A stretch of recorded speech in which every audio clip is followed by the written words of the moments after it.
नमस्कार, मैं Kanika Joshi, assistant professor of Piyani girls college, आप सबका स्वागत करती हूँ। आज हमारे बीच हैं आदरणीय श्री BL चावला जी, जो कि अंतरिक्ष में जाने वाली भारत की प्रथम महिला कल्पना चावला के पिताजी हैं। नमस्कार सर। नमस्कार जी। आप लगातार 2007 से बियानी ग्रुप ऑफ कॉलेज के द्वारा आयोजित prestigious award Kalpana Chawla award में शिरकत लेते रहे हैं। सर, आज आपसे हम कुछ बातचीत करना चाहेंगे और कुछ सवालों के जवाब। तो सर, पहला सवाल मेरा आपसे ये है, आप कल्पना को किस रूप में देखते हैं? कल्पना, ये तो आपको पता ही है, आपने बताया ही है कि वो मेरी बेटी थी। और कल्पना एक बेहतरीन इंसान थी। उसने इस पूरी नेशन की लड़कियों को एक नई दिशा दिखाई है। बड़ी जागरण आई है बच्चों में, ख़ास तौर पे लड़कियों में। वो पूरे इस इंडिया की तो कहते ही हैं, मैं तो कहता हूँ पूरे विश्व की लड़कियों की रोल मॉडल बन गई है। तो सबसे बड़ी उसमें ये खूबी थी कि वो डाउन टू अर्थ थी। किसी को ये नहीं फील होता था कि ये इतनी बड़ी साइंटिस्ट है, किसी को भी नहीं पता था। उसने ऐसे ऐसे काम किए हुए हैं, अगर आप नेट पे जाएं तो वहाँ आपको कुछ वीडियो मिलेंगे। एक वीडियो का रेफरेंस मैं देता हूँ, एक मिस्ड एक्सपेरिमेंट के नाम से वीडियो है, उसको आप देखिए। उसमें स्पेस में जो काम किया था, वो काम जिस दिन होना था उस दिन कल्पना की ड्यूटी नहीं थी उसको करने के लिए। तो दूसरे कुलीग्स मेंबर जो उस काम को करने के लिए पहुंचे, तो किसी वजह से उनसे वो मशीन ऑपरेट नहीं हो सके। तो उन्होंने डिक्लेयर कर दिया कि ये आपका एक्सपेरिमेंट नहीं हो सकता। तो कंट्रोल रूम में जिनका काम था वो प्रोफेसर हैं डॉक्टर एंजल, कोलोराडो यूनिवर्सिटी के। तो वो बेचारे बड़े मायूस थे, और इतने मायूस थे और कह रहे थे अपने कुलीग को उसमें देखेंगे कि ये मेरा काम आज जो रह गया है, ये पूरी दुनिया का लॉस हुआ है। तो उस वक़्त कल्पना स्पेस में थी और 16 घंटे ड्यूटी कर चुकी थी, और बाकी 8 घंटे जो उसके रेस्ट वाला टाइम था, वो पीरियड एंजॉय करने के लिए तैयार थी। तो उसको जब पता चला कि ये आज उनका काम रह गया और ऐसा कह रहे हैं कि ये पूरी दुनिया का लॉस हो गया, तो कुछ सेकंड सोचने के बाद उन्होंने इमीडिएट कल्पना ने डॉक्टर एंजल को मैसेज भेजा कि डॉक्टर साहब, मुझे अगर इजाज़त दें मैं ट्राई करती हूँ। तो डॉक्टर साहब ने, उनको और क्या चाहिए था, उन्होंने उसी वक्त उसका फ़ैसला लिया और उनको इजाज़त दे दी गई। और उन्होंने आपस में कम्युनिकेशन करके तो उसका जो नहीं चलती थी मशीन, पहले तो उसका हल निकाल लिया, और उसके बाद जब वो मशीन चला ली कल्पना ने, तो एक्सपेरिमेंट स्टार्ट कर दिया। और एक्सपेरिमेंट करते करते कंप्लीट करते होते 5.5 घंटे लगा दिए।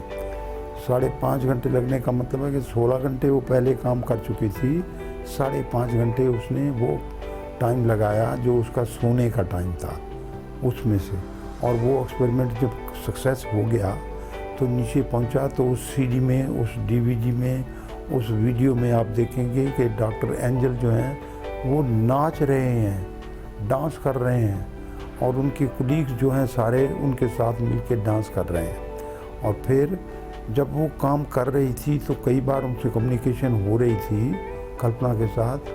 तो एक बार वो अपने कुलीग्स के साथ बात करते हुए कहते हैं कि कल्पना ने जो काम कर दिया, हम तो सोच भी नहीं सकते थे, हमारे तो उन्होंने हाथ खड़े कर दिए थे।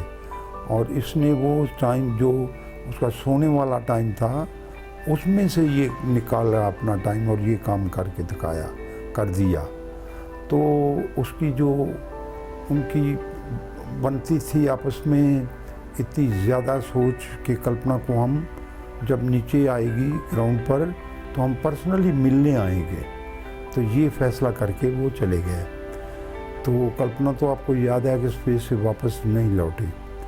तो फिर क्या हुआ कि जब उनको पता चला कि कल्पना नहीं लौटी, और वो इतने मायूस हुए कि वो अपने घर में बंद हो गए। और कई दिन घर से बाहर निकले ही नहीं। उनके घर वाले, उनकी फैमिली, उनके दोस्त सारे मायूस हुए कि ये तो उल्टा काम हो गया, और उनको समझाते रहे। और कई दिनों के बाद उन्होंने वो दरवाज़ा खोला और बाहर निकले, और फिर उन्होंने एक चिट्ठी लिखी कल्पना भी है। उसमें वो लिखते हैं कि कल्पना, उस दिन जो तूने ये काम जो किया वो ना होने वाला काम था, और इस तरह तूने करके दिया। और उस वक्त जब तू कर रही थी तो मेरी कई बार, कितनी बार क्या क्या सोच मन में आती, होगा काम कैसा होगा, रिज़ल्ट कैसा आएगा, क्या आएगा। और लेकिन जब तूने कर दिया काम, और उस वक्त मैं इतना खुश था और ये सोच रहा था कि जब तू नीचे आएगी तो तुझे मिलने के लिए मैं अपने स्टाफ मेंबर के साथ आपको मिलने के लिए आऊँगा। तो वो मुझे मौका नहीं मिला। अब कल्पना, तू जहाँ रहती है मैं वहाँ आऊँगा तुझे मिलने के लिए। तब तक तू एक चमकती रोशनी की तरह हम सब पर उजाला करती रहोगी, ताकि हम आप तक पहुँचने तक रास्ता देख सकें। ये चिट्ठी उनकी मेरे पास है। और उसके बाद वो जो एक्सपेरिमेंट सक्सेस हुआ, उसके बाद उसकी यूटिलाइजेशन शुरू हुई, और वो यूटिलाइजेशन नासा ने भी की। नासा ने, जो नासा का space station, international space station है, वो यूटिलाइजेशन उस स्पेस स्टेशन में भी हुई। और नासा ने उसको यूटिलाइज करने के लिए उसको टेस्ट किया, और वो सक्सेस हुआ। और नासा ने उसको डॉक्टर एंजल को अवार्ड देने के लिए रिकमेंड कर दिया। और डॉक्टर एंजल को रिकमेंड हुआ जब अवार्ड, तो उन्होंने मुझे चिट्ठी लिखी, और वो चिट्ठी लिखते हैं कि ये अवार्ड जो मुझे दे रहे हैं नासा, ये कल्पना ने मुझे दिलवाया है, फलां तारीख को ये अवार्ड मिल रहा है, आप भी मेरे साथ आइए, हम दोनों जाएंगे अवार्ड लेने के लिए। ऐसी वो साइंटिस्ट थी। तो जो वो काम करती थी उसमें पूरी दृढ़ता होती थी, पूरा निश्चय होता था, पूरा विश्वास होता था। तो इस तरह करते हुए वो अपने कामों को पूरा करती थी। सही मायनों में देखा जाए तो कल्पना चावला ना सिर्फ अपनी फैमिली के लिए बल्कि हम सब के लिए ही एक सोर्स ऑफ इंस्पिरेशन रही। जैसा कि सर ने बताया कि वो बहुत ही मेहनती थी। सर, मेरा अगला सवाल आपसे यही था कि ऐसा कौन सा क्षण है जब आपको लगा, जब आपको प्राउड फील हुआ कल्पना के ऊपर कि ये मेरी बेटी है? कल्पना को जब भी मैंने सुना, उसके अगर आप कुछ वीडियो और देखें, एक जगह पे मीडिया ने कल्पना को पूछा स्पेस में कि कल्पना तुझे कैसा लगता है एक छोटे से शहर से आके और इतनी हाइट तक पहुंच गई है।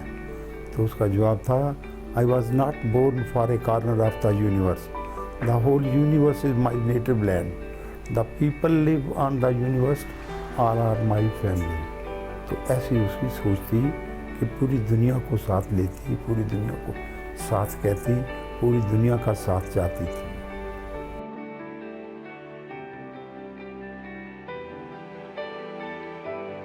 जैसा कि आपको पता है कि बियानी गर्ल्स कॉलेज एजुकेशन में राजस्थान का सर्वश्रेष्ठ कॉलेज रहा है, तो हम आपसे जानना चाहेंगे कि गर्ल्स को आप किस तरीके से बताना चाहते हैं कि और बेहतर एजुकेशन बना सकते हैं? गर्ल को चाहिए ये कि वो साइंस स्टडी में अपनी रुचि जो है उसको बढ़ाते जाएं। साइंस ये एक सब्जेक्ट है जिसमें उसकी लाइफ पूरी जो है उसके लिए उसको खुशहाली ही मिलती रहती है पूरी लाइफ में। और उसको बच्चों को, लड़कियों को ख़ास तौर पे चाहिए साइंस की स्टडी करें, दूसरे सब्जेक्ट उसके सेकंड नंबर पे, थर्ड नंबर पे, फोर्थ नंबर पे लाएं। तो इस तरह करने से इस मुल्क की बड़ी खुशहाली होगी, और ये मुल्क जो है बहुत खूबसूरत बनता जा रहा है, बनता जाएगा। सर, क्या आप हमारी छात्राओं को बता सकते हैं, आपने कहा कि साइंस की फील्ड में उनको आगे जाना चाहिए, तो अगर हमारी छात्राएं एज अ करियर एस्ट्रोनॉट को चूज करना चाहती हैं तो उनको क्या करना होगा? एस्ट्रोनॉट बनने के लिए कोई ऐसा लंबा चौड़ा कोई मुश्किल काम नहीं है, सिर्फ कोई विश्वास चाहिए आपको, दृढ़ता चाहिए आपको, तो आप एस्ट्रोनॉट बन सकते हैं। एस्ट्रोनॉट के लिए शुरू में ही आपको एरोनॉटिकल्स की इंजीनियरिंग करनी पड़ेगी, उसके बाद फिर उसकी ट्रेनिंग के लिए आपको वो सिर्फ नासा ही ट्रेनिंग देता है पूरे वर्ल्ड में, तो वहाँ जाना होगा।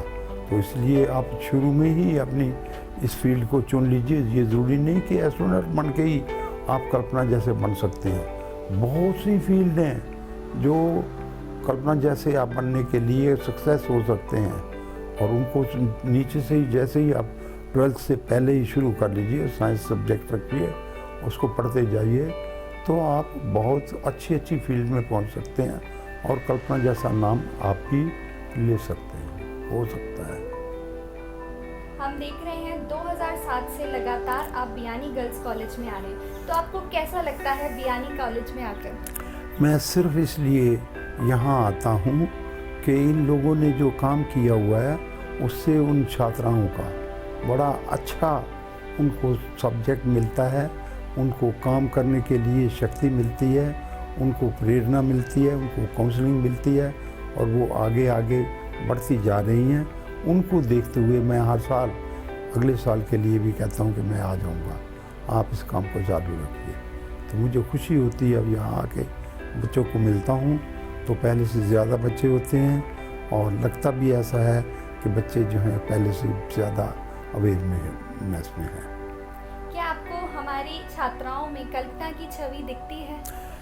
मुझे तो सभी बच्चों में कल्पना नज़र आती है। कल्पना कोई आसमान से नहीं गिरी थी, कल्पना भी इसी तरह जिस तरह दूसरे बच्चे पैदा हुए हैं उसी तरह आई हुई है। बच्चे सारे एक जैसे हैं, फ़र्क सिर्फ ये है कल्पना को एक मौका मिल गया, उसको चांस मिल गया। जिस बच्चे को भी चांस दूसरे को मिल जाए वो भी कल्पना जैसा ही है, कल्पना से कम नहीं है। ये बच्चे मुझे ऐसे नजर आते हैं।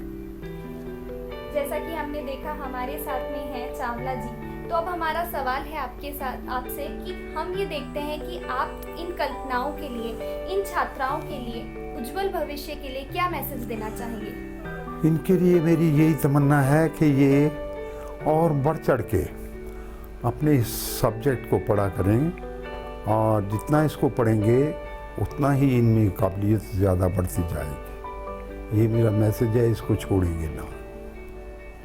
धन्यवाद सर, धन्यवाद आपका हमारे साथ बने रहने के लिए, बहुत बहुत धन्यवाद। Thank you.